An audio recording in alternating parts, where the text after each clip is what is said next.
So, modern feminists will love to tell you how they can do absolutely anything a man can do. However, this is in the context of being nice and comfortable with their modern lives here in the first world in the West. However, if you was to throw a bunch of men and women in the jungle together, I wonder who would be more likely to survive. Well, today we're going to answer that question with an actual experiment that throws men and women into the middle of the jungle. Hey, it's Christine Grace. Welcome back to my channel. Today is another reaction video. Like the video on your way in. Let's get straight into it. 2 uninhabited Pacific islands. One will be inhabited by 14 British men, while a separate island will be home to 14 British women. Oh wow, so they're not even together. It is literally men on one island, women on another island. I wonder which island is more likely to burn up in flames. Will it be brute power or mental strength that wins the day? Will it be group power or mental strength that wins the day? That's a really tough question there, Bear. Fine. Oh, this is going to be brilliant. 1, 2, 3, go! That is wild. In there, boys! Woo! Actually wrapping up a dinosaur. We just caught a prehistoric animal. A woman needs a man like a fish needs a bicycle. Which was subsequently popularized by Gloria Steinem. Oh, wow. Yeah, that woman who was literally batshit crazy and was funded by the CIA to push feminism so that the Rockefellers and other rich people high up in the government could put tax on women's head as well as men's heads so that they could make more money and then they could indoctrinate your children in schools into believing that women in the workforce is a good idea. Ah, yeah, that woman. I'm not surprised she said something stupid like that. On that one.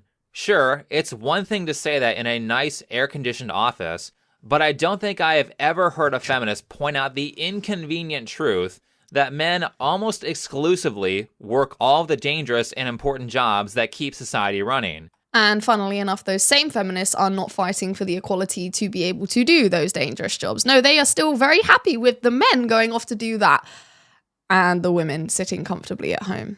It's funny how equality only works when it's in their favor. I can survive without a New York Times journalist, but I don't think I can survive without indoor plumbing, electricity, or a roof. I find it curious, though, that feminists...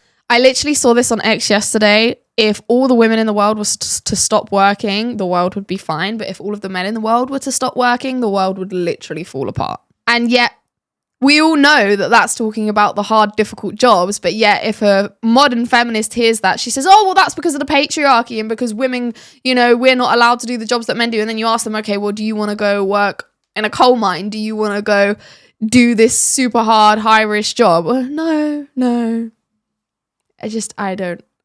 I don't get how these people can be so brave as to say, oh, I believe in this. But then they can't see it through. Claim how independent they are from men on their computers and cell phones that were invented by man. Which brings up the question of equality. That was a topic of discussion in the Jubilee MRA video I covered recently, and I avoided it so I could talk about it in this video. Are men and women equal? The answer to that is no. The reason for that is that men and women are two different things that you can't compare one-to-one on their actual value to society. Equal is the wrong word. The correct word is necessary. Food and water are not equal, but they are both necessary. Each serves its own role. The same is true for men and women. There are things that women are naturally better at, and there are things that men are naturally better at. When it comes to raising children, men are far better at setting boundaries. Women are better at emotional development. Taught to kids without fathers, they are often all over the place and can't contain their behaviors. Taught to kids without mothers, they are often emotionally dead. What we have seen with feminism, though, is an overpromotion of women, followed by a complete lack of respect for what men contribute. And well, I think this show is the perfect example of why feminists cannot survive in their fantasy world without men. For those of you who haven't heard, this is the wonderful experiment in gender equality called The Island with survival expert Bear Grylls. 14 average men versus 14 average women on 2 different Pacific islands for 6 weeks. Both groups have their clothes, 2 water canisters, and some other basic supplies like 3 machetes, 8 fishing hooks, and a first aid kit. They also had 2 days of survival training and were not supposed to do any other practice. So who will be the superior survival team? I wonder who it will be. I'm going to have to really, really think about this. The men or the women? Obviously, both teams had it rough, but my experience watching the show was, yeah, men had it difficult, but they worked hard and pulled through. The women, however, was just a never-ending story of misery with one bad thing happening after another. They were clearly not able to survive without men. What? I'm shocked. I'm shocked. Much to the anger of feminists who complained about this season. The island with Bear Grylls is still sexist. Despite the presence of women on the island with Bear Grylls, the survival series continues to perpetuate sexist stereotypes. How can something perpetuate sexist stereotypes by simply showing reality? Make it make sense. It makes no sense. So the first challenge of the island is to find a beach to set up camp. It's a lot safer to be on a beach where you can see everything than it is to be in a forest full of snakes and crocodiles. Let's see how the men handle this challenge. It's 4 p.m. With only 2 hours of daylight remaining, the men's priority has to be finding a safe place to shelter for the night. Paul thinks the group's best option is a beach. I personally want to just plough on and make it. I mean, it's going to get darker in here quicker than it is on the beach. Paul pushes on, despite the group's growing dissent. I found the sea.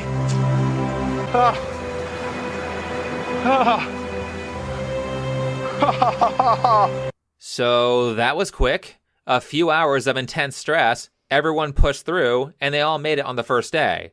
As for the women, their story is a little bit more complicated and requires more than a single clip to discuss. Oh, here we go. Their first mistake was that they decided to split up.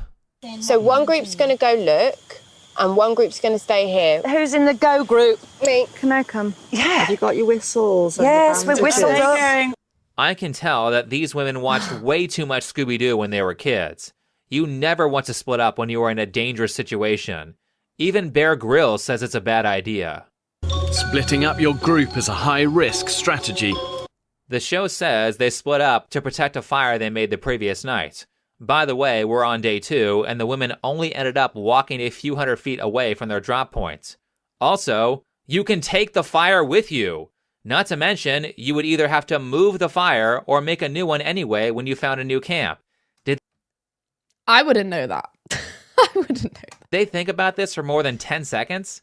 However, I will be fair and point out that some of the women said this was a stupid idea. Hold on a minute. You think that you can walk right round this island? We in the don't water? know anything. I think this decision has been At least one of them was honest. We don't know anything. made a little too quickly. But they split up anyway. On this first trip, Yeah, women can never agree on anything. they find a beach that isn't that great, and they come back. So that was all well and good, but now with that success, they are a little bit more confident about their bad decision, and they split up again. One of their previous dissenters, Jamie, joins them this time. More desperate than ever to get out of the jungle, the women are sending out another search party to find a beach camp. 7 women volunteer to join Fee on the trek, including furniture maker Kate, Abby, Fran, and 3 others. Oh, she makes furniture. She must think that she's more than capable of this. Stay behind in their temporary camp to keep the vital fire alight. If you watch the show, what you'll find with the women is a lot of feminist notions of independence. You have to understand that the independence we experience in the West is a luxury. Being by yourself in a survival situation or in any dangerous situation is stupid. Absolute facts. There is power in numbers. The more people you have, the more people you have to fight and solve problems.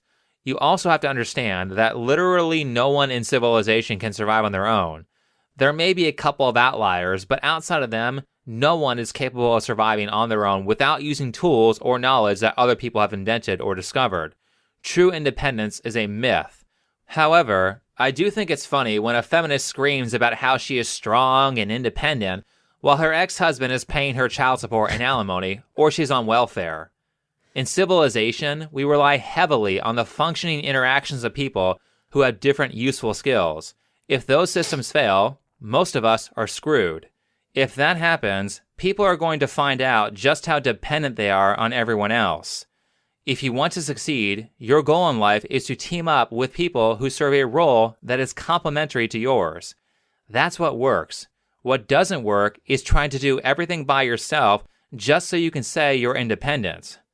Independence or self-reliance is not about doing everything by yourself. A person who is independent is someone who pulls his own weight instead of being dependent on the group to pull his weight for him. That is what we should be striving for. Getting back to the show, this is the point where things start to go downhill for the women. Remember how the guys found a beach in a few hours? Well, the women are on day 2, they split up, they found a beach, but the search/expedition party gets lost on the way back. I'm used to being in forests, and I'm not going to be really happy if people start telling me I'm going the wrong way. Yeah. The most important thing is that we go in a straight line. This is painful. Honestly, I have no idea if this is right, but we've made a plan, so we've got to stick to it. This is I'd be like, build a boat. I'm swimming to the dude's island. No way am I staying on this suicide mission. Actually, the opposite direction. We're going back towards the beach. The expedition party are deep in the jungle interior and have mistakenly headed north in the wrong direction from their temporary camp. Now completely lost, they're doubling back on themselves. All kinds of problems start occurring. The most obvious of which is that it's very hard for beginners to navigate a forest without walking in circles, and their forester was useless. Which means if they are lucky enough to find a beach, they have to navigate back to the camp and then navigate back to the beach. They just turned one trip into 3 trips, making their gamble 3 times as hard. Problem number 2, the team who is at camp basically can't do anything like work on a shelter, so their time is wasted. In nature, you do not have the luxury of wasting time. If you watch the show, you'll see that downtime is a very consistent problem on the women's team. But here is the biggest problem in this event. Each team got a doctor and some kind of medical assistant. Dr. Piers was the doctor for the men's team, and his assistant was Barney, who is a paramedic. On the women's team, we have Dr. Belinda and her assistant, Lauren, who is a nurse. The problem is that the team's only doctor and only nurse went to go find a beach, while back in camp, a team member, Fran, is dying. Becky! I'm coming! Call the medics! She's Fran! Fran's fainted! Out at sea, my safety response team are assessing 24-year-old Fran. After 5 days without anywhere near enough water, Fran has succumbed to dehydration. Now, I will give Fran credit. Word. Because she did tell the medical team not to give her any extra nutrients so she wouldn't have an advantage over her other team members, which is pretty brave. But I keep thinking, how could you be so disorganized that you wouldn't think to keep someone with medical experience in each group? I understand that they have a medical staff on call, but it still takes a while to get there, and if there is any intense emergency, then the person who gets hurt is basically dead. Certainly, if there was no on-call medical team, this would have been a very stupid move. So the medical team evaluates Fran, and it turns out that she got dehydrated. Dehydrated when earlier it was raining outside. Honestly, I know this is all hindsight and backseat driving, but I'm trying to be fair here. They had a massive water canister and a bunch of improvised bamboo cups. It's not too much of a stretch to put some of those cups outside and have them collect water for you. This is the first instance of several that the women get saved by the medical team. I think what's bugging me here is like, okay, a lot of this stuff, like, I'm not going to sit here and be like, oh, I would have known what to do. I definitely wouldn't have. I've already stated I would be off finding the men being like, help me. But these women had 2 days of survival training. That's what's baffling me is like, do you have no retention ability to retain information? Do you have, like, did you pay attention? Did you learn anything? Because I'm sure, I would presume that's a very basic thing to know that if it rains and you have some way of collecting the water, that you can collect the rainwater and drink it. Right? To which I will say, the men never had an injury so severe that they absolutely had to be saved by the medical staff. One got stung by a non-lethal scorpion. They called the medical team for it, but he would have been fine. The second was Will, who fell and ruptured a tendon in his arm. Will was evacuated from the island so he wouldn't permanently damage his arm, but if he had no outside help, he would have survived. The women, however, were saved multiple times by the medical staff, which I will get to, but let's continue with the story. The situation with Fran gets resolved, and the expedition party still has not gotten back after like 3 days. Convinced they're close to camp, Georgie and Lauren go ahead to recce their surroundings. We're just looking. We're back to where we are. No f***ing way. Can't be. We are. The expedition party have spent all day in the searing heat, only to find they've walked in one big circle, back to Coconut Beach. So the camp party decides to go search for the expedition party, and they do the one extremely obvious thing that the expedition party could have done, which was follow the coastline. The women at camp are finally taking their fate into their own hands. They haven't found us, so we've got no alternative but to find them, because we've stayed and we waited, I don't even know, 2 days, 3 days to be rescued. Now we have to just go and blow our whistles madly to see if anyone's hearing us, and that's what we're going to do, that's the plan. Unaware of the expedition party's whereabouts, the 5 women are searching the coastline. After everyone got off the boat, they didn't actually make it that far into the forest. And yes, everyone knew that because of the first search party. All the women who got lost would have had to do was walk the coastline and blow their whistles, and they would have easily found the camp. And I say easily because the camp party was able to find the expedition party within a few hours of walking the coastline. Even if they walked the wrong way, it probably wouldn't have taken more than a day. Just for comparison, I will point out that at the end of the show, 2 men, Kyle and Sam, got lost in the forest at night and were still able to make it back to camp in the same day. I will also...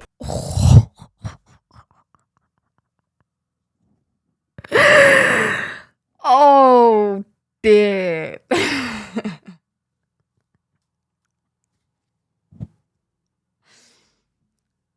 That's so bad. That's so point out, making the whole reason they split up completely pointless. Eventually, they find a beach to camp on after like a week. Meanwhile, the men have their entire camp set up. However, credit where credit is due, the women did make a fire on the first day, and the men didn't make one until day 2. Very nearly there. Here we go! Oh my God! Wow. Again, just pull me out! Oh my God!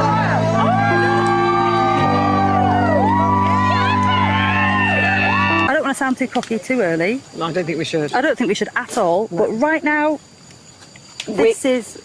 We're winning. Although, once the men's fire is made, it never goes out. The entire 6 weeks. The women's fire, however, goes out multiple times, and they could not restart it. This leads us to the second time the women had to get saved. The women have now been without water for more than 48 hours, and they are dangerously dehydrated. Oh my gosh. This is so painful to watch. What producer came up with this show? Oh my gosh. Their situation is now beyond critical. Medical advice. Did anyone actually think that women were going to be able to be left alone in the jungle and actually survive?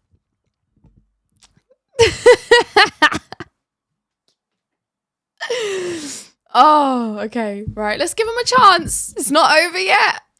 Advice is that the castaways are now so critically dehydrated that within a few hours, their lives will genuinely be in danger. So really, I've got no choice but to intervene. Oh. And the women will...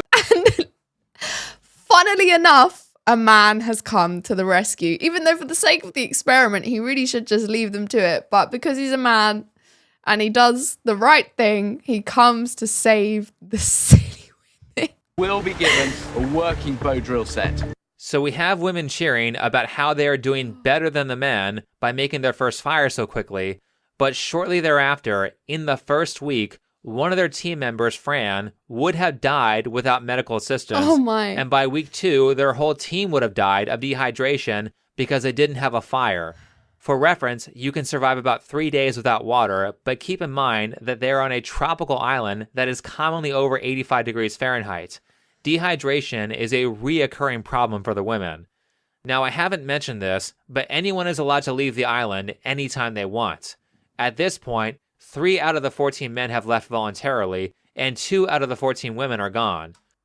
That's interesting, isn't it? You know, less women have left because they're so stubborn that they don't want to admit defeat. They would rather die on this hill. That's what's crazy about these feminists, is that you will literally highlight the fact that, like, your logic makes no sense. You're literally ruining yourself with this logic. You're shooting yourself in the foot, but they will die on this hill. It's a mind virus. I'm telling you, it's lethal. We can see here it's lethal. One voluntarily, and Fran from earlier was evacuated because of medical issues. Both teams ended up losing 4 people by the end of 6 weeks, so they were even on that. That being said, let's move on to the next issue. There are multiple cases in the show where things are just given to the women, and the women take no initiative to grab it. This brings us to nature's biggest handout in the show, which are 2 piglets that just walk onto the women's beach camp. There's a pig there. Hello. Oh no. All they've eaten in a week are a few handfuls of yucca and coconut. We've got 2 of the cutest little piglets here. Their little tails wag like dogs. They're so cute. Everything that moves on that island really should be seen as a potential source of food, and that includes the... Guys, I'm a girl, so obviously, like, I know what these women are thinking, whether they say it or not. They're thinking, oh, it's so cute. Like, I don't want to kill that. No way. Oh, no. pigs. Oh, you're so cute. Come here, Sage. Onion. This is why you need men, because a man will see that and say, oh, honey, look in that direction for a second. And there you go. You're not going to die now because a man has taken the initiative to ensure that you both survive. But women, oh, I just can't. Keep in mind that these women have basically had no food for over a week, and they are in a situation where they could die of starvation. It's not just that, but also the fact that you get weak when you don't eat after a few days, which makes every activity more and more dangerous. Yeah. With that said, instead of turning those pigs into food, they befriend them. They sleep with the pigs, they feed the pigs, they comb the pigs' hair, they turn them... I can't. This is outrageous. This is outrageous.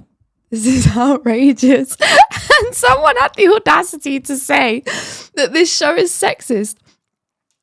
This is just women being women. Like, if women didn't go about with this feminist ideology of I'm something I'm not, then this wouldn't be so funny.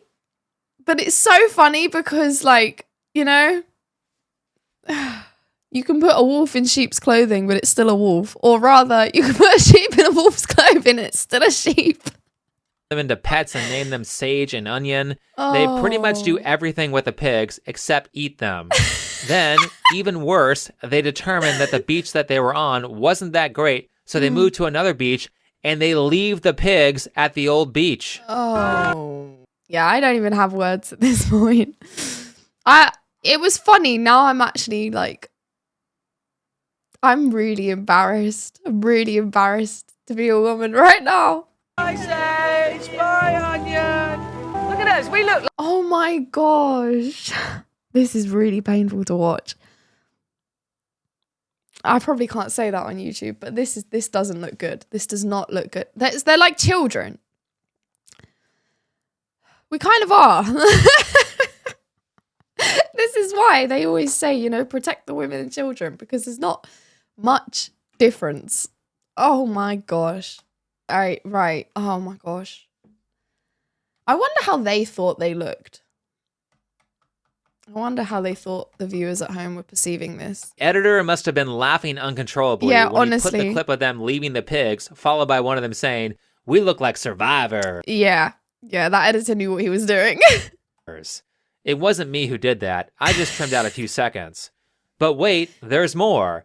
They leave the pigs on the old beach, the pigs follow them to the new camp, and they still don't eat the pigs. Oh. The fate of Sage and Onion hangs in the balance. The women have befriended them and now can't agree whether or not to eat them. I am hungry. I don't think I could look into his little piggy eyes and then kill him. At this point in the show, the men had to run out and go find their food. they were able to successfully capture a crocodile, while the women had food just walk up to them, and they were unwilling to do what it takes to survive. So Lauren does eventually kill the 2 piglets, and the women finally Go Lauren! Wow, someone actually pulled through. Oh my gosh, that was getting real bad there for a second. get to eat, except for Jamie, the vegetarian. Now, there are some questions that people had about the show that I certainly have as well. For example, how exactly do 2 domesticated pigs just suddenly I was thinking that. It was a bit weird. walk up onto the women's camp without a care in the world when the women were starving? Yeah. Also, like, how do pigs end up on an island in the middle of the ocean? Like, is that a really dumb thing to say? They were definitely put there, especially because the dudes had to literally catch an aquatic animal like a crocodile. But yet the women have got 2 walking sausages right in front of them. Make it make sense. They were helped. Because women always need to be helped. Because we weren't born to lead. We weren't born to take control. It's unnatural. Of course you're going to have to help them. And obviously they didn't want the show to look too ridiculous because then they can't keep up the whole, like, you did a good job, when they clearly didn't. So, yeah, they just probably thought they'd throw them a bone. Also curious, there were 2 pigs. The show probably didn't want to get cancelled for exposing feminism is just complete bullshit. So they were like, we've got to throw these women a bone so that they can take the opportunity to actually do something. Piglets from an earlier scene the women found by chance, but ignored because their mom was around and they were afraid of being attacked. However, just a few minutes later into the episode, 2 very similar looking piglets show up without a mom to protect them. That's very questionable, but I don't have any evidence to say that the producers released those pigs to help out the women. However, Bear Grylls admitted that the show stocked the island with different animals, so everything there wasn't entirely native. But then, people also found it strange that this fully grown pig was just laying out there in the open, not caught in a trap, perfectly fine with a bunch of people walking up to it. Yeah. There. You see it? Yeah. It's the pig. A hunting party led by Lauren has stumbled across a sleeping pig in the middle of the jungle.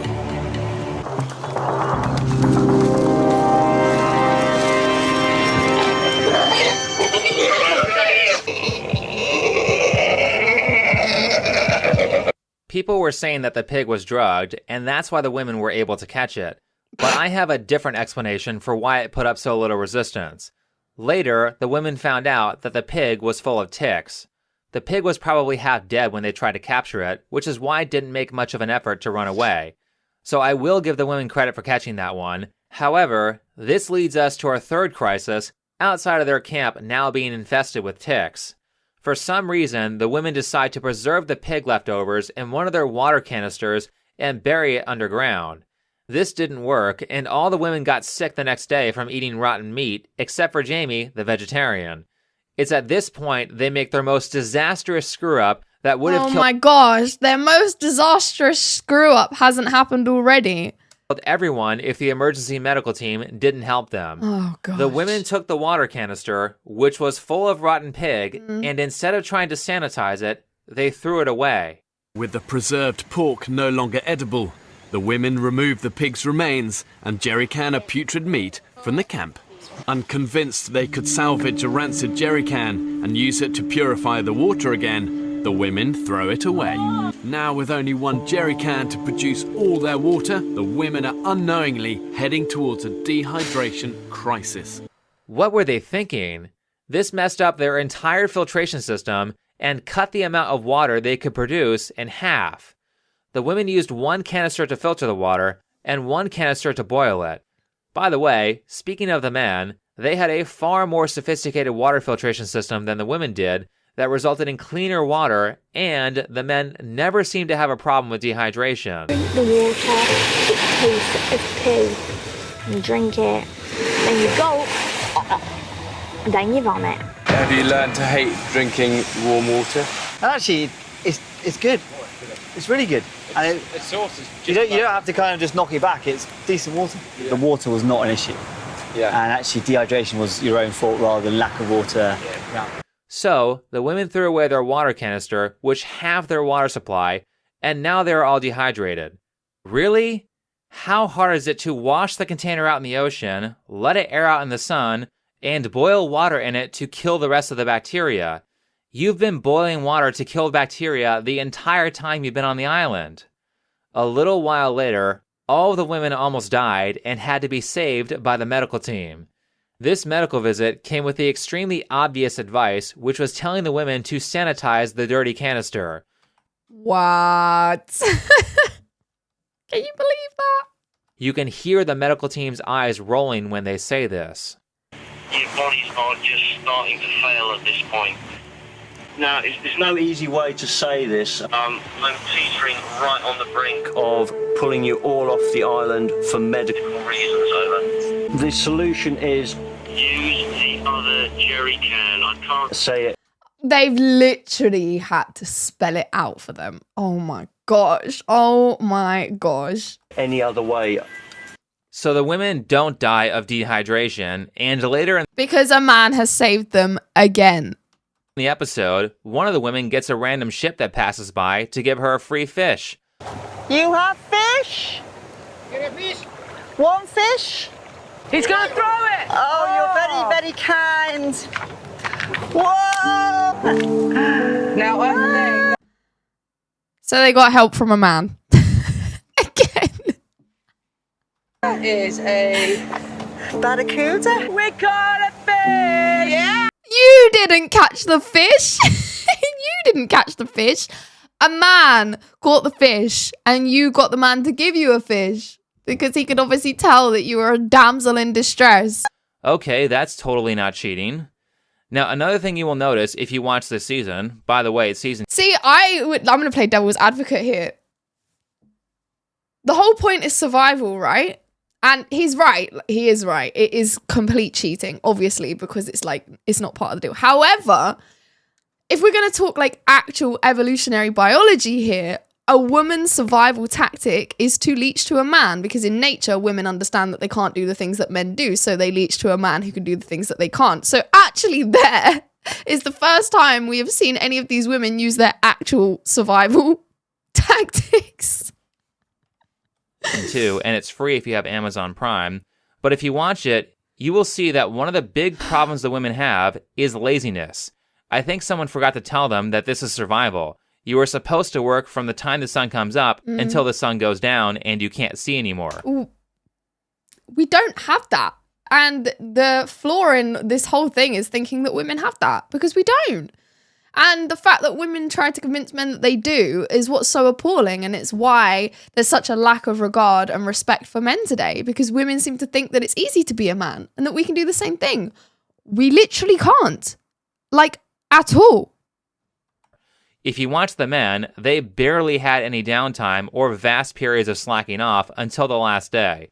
But with the women, Bear's first perception of them was that they were too busy chatting instead of moving forward. You know, it's 4 o'clock, it's going to get dark here in a couple of hours. And already, you know, there have been 15 minutes chat on the beach. They need to work hard, get moving. That wasn't just a problem they had on the first day. Here's more slacking off from the women. 2 p.m. Julie is still fishing, whilst the rest of the women are more interested in sunbathing and relaxing on the beach. Do they think it's a holiday? This is why we came here. This bay is the absolute dream. This is why we came here. Are you joking? The show has literally got the word survival in it. And you think it's just an all-inclusive beach holiday? Dream, isn't it? Beth and Lauren wake to discover none of the other women have done any work. We stayed up, we cooked breakfast for everybody, we cooked supper for everybody, and then we needed a kind of a little bit of a break today. And because we've had a break, everybody else has had a fucking break, and nothing's happened. Keep in mind that the previous clip comes from the same episode where they were all dying of dehydration, and it continues up until the final week. Here is Belinda, the doctor, splashing around in the water with Jamie instead of working when everyone is starving and dehydrated. While the rest of the group toil away on the bed shelter, Jamie and Belinda decide to take the afternoon off. After watching the show, My thought was that they wouldn't have had half of the problems they did if they just worked harder. That, and my final point, which was that there was zero leadership on the women's island whatsoever. From day one, the women have governed themselves in a leaderless community, trying This is why communism doesn't work, folks. to make group decisions. What, was there not enough wood? Have you ran out of wood now? We ran out of wood last night and everyone went You're to... joking. There's no leader. Not one person rules the roost. We work collectively. So if, say, You fail collectively and you're not working. I want to go foraging, I don't have to be told to go foraging. I'm going to go foraging. All the decisions we've made thus far have been made collaboratively. We wonder why places like Great Britain and many European countries are becoming more and more socialist, bordering on the communist. It's because we have so many women in power. And when women are in positions of power, they destroy hierarchies. And hierarchies, in fact, patriarchy, is a great thing. It's what keeps the world in order so it doesn't descend into chaos. We've not needed to conform to a system where there's a leader. Yeah, how's that worked out for you? So how's that working for you? My understanding is that you have all almost died twice. As I said, being independent and doing whatever you want is a luxury afforded to you by living in a first world country. Yep. You need leadership and you need someone to set goals for the group. Yep. Even if those goals aren't that great, it's better that you're working towards something rather than working towards nothing. And of course, lesser goals can always be tossed out as better ones are found. However, the women were rather good at doing nothing, partially because they had no direction, and they should have decided on a leader right away, and the women failed to do that within the first few days. Interesting. As for the men, although it wasn't really talked about, I believe they eventually established Will, the guy who ruptured a tendon and had to be evacuated, as their leader.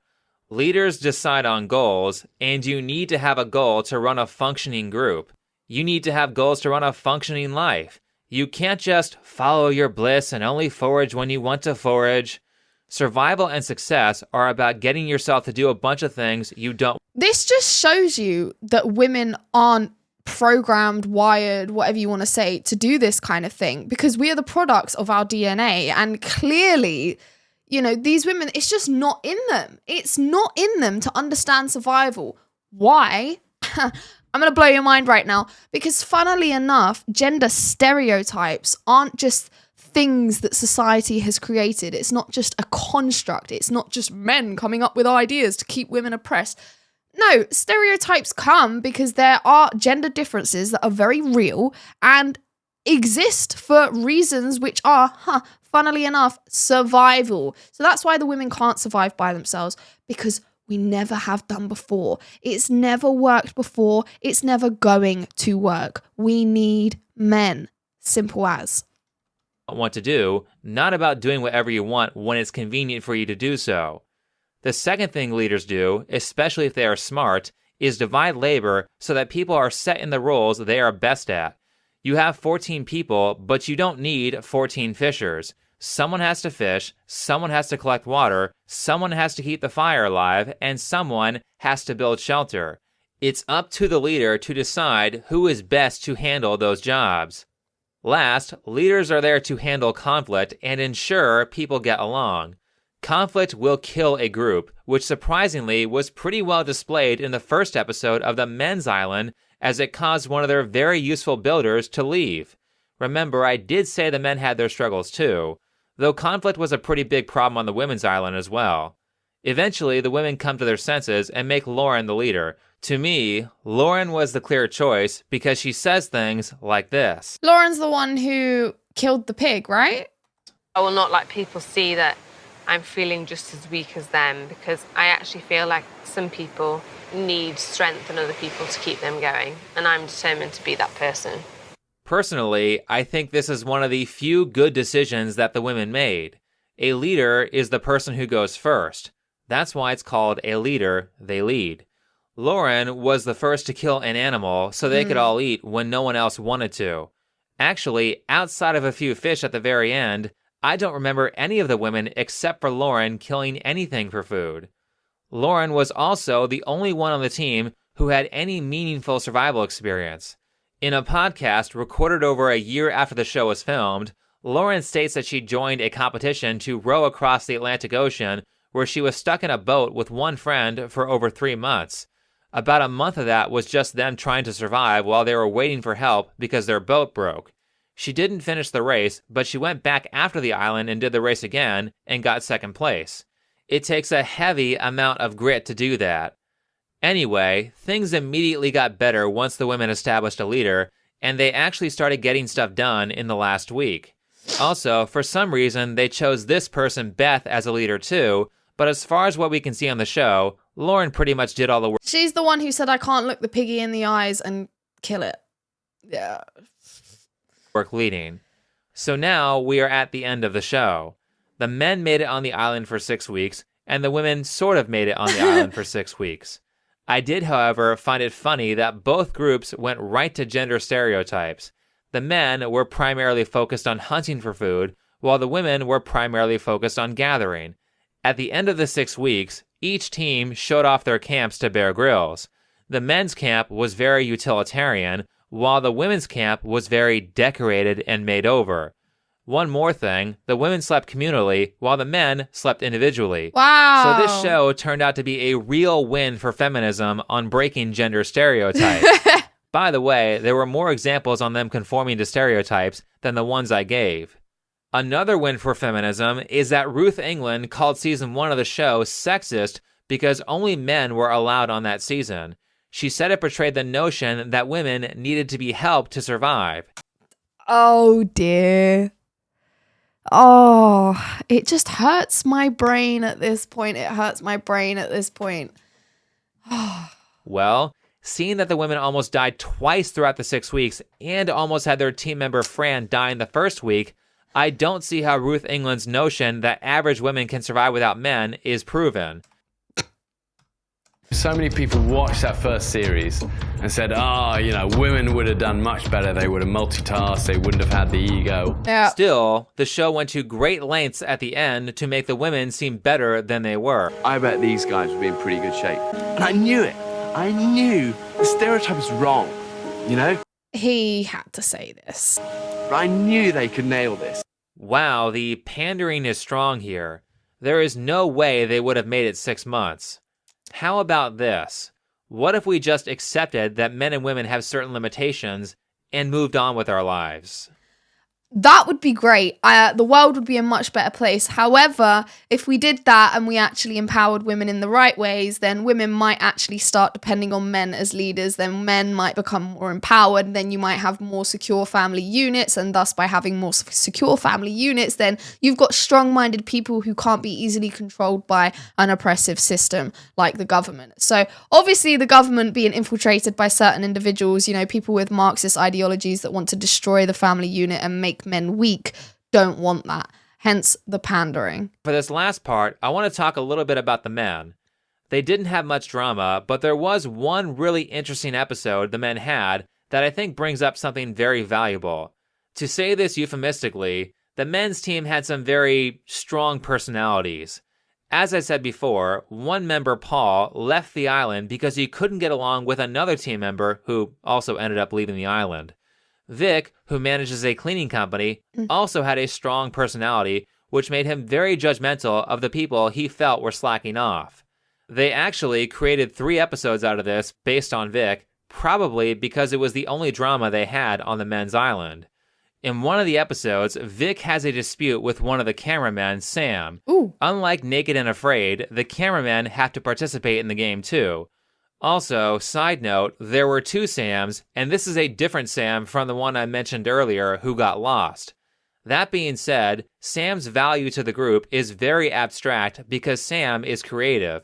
The unfortunate truth is that generally, the majority of creative people don't produce anything useful.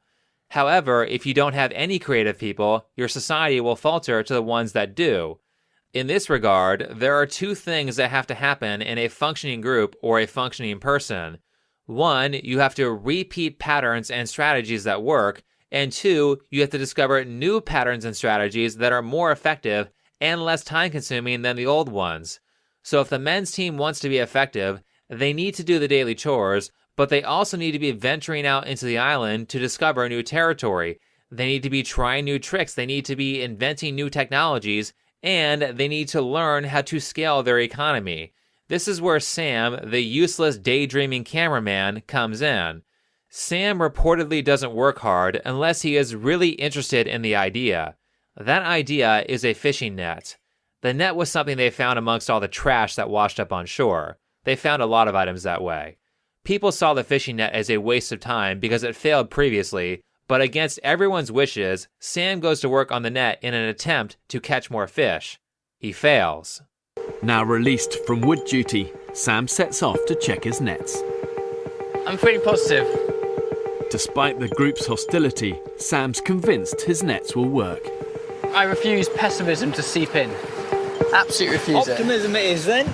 Optimism it is.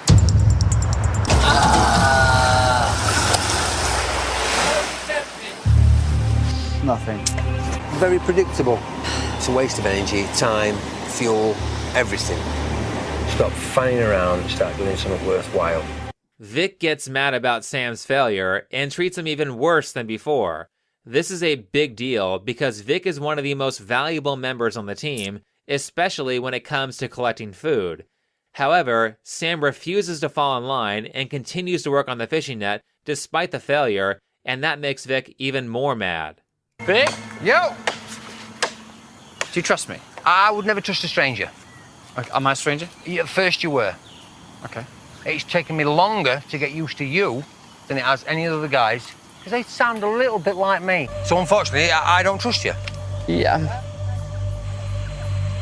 Interesting.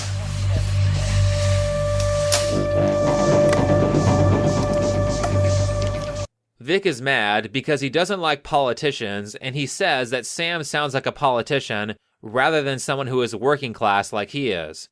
But there is one thing that's for certain, which is that creativity requires tons of trial and error and tons of failure.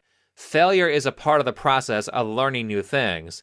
The problem is that in survival, failure has harsh consequences. Yeah. However, eventually everyone gets desperate because there's no food, and they run to help Sam with the nets. If you catch something, fishing nets require more than one person to pull them out of the ocean.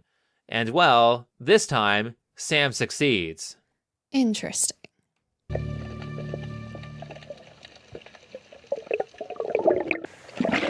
Yes! No way! There's a lot of whooping coming from those nets, people. All I wanted was just a fish, one fish. How many fishes have we got? 21! Vic is the most successful fisher in the group and has saved the day many times when people were hungry. At best, I believe Vic caught 6 fish in one day. In this case, Sam caught 21 fish in one day while expending way less energy and time than Vic would have used catching that many fish. Here is Vic being a good sport about it, admitting he was wrong, and letting Sam know that he has earned his respect. That wouldn't happen with women. Sam's determination's been amazing with them nets. I'm really happy that you can see that. Yes, I couldn't. I won't deny it, I couldn't see it at all. I just thought, well, you're a big city fanny. But the big city fanny's done good. Sam, farmer, my hat comes off to you, sir. Well done you for having the balls and the determination to fix them every time. Because that certainly weren't my cup of tea. At all.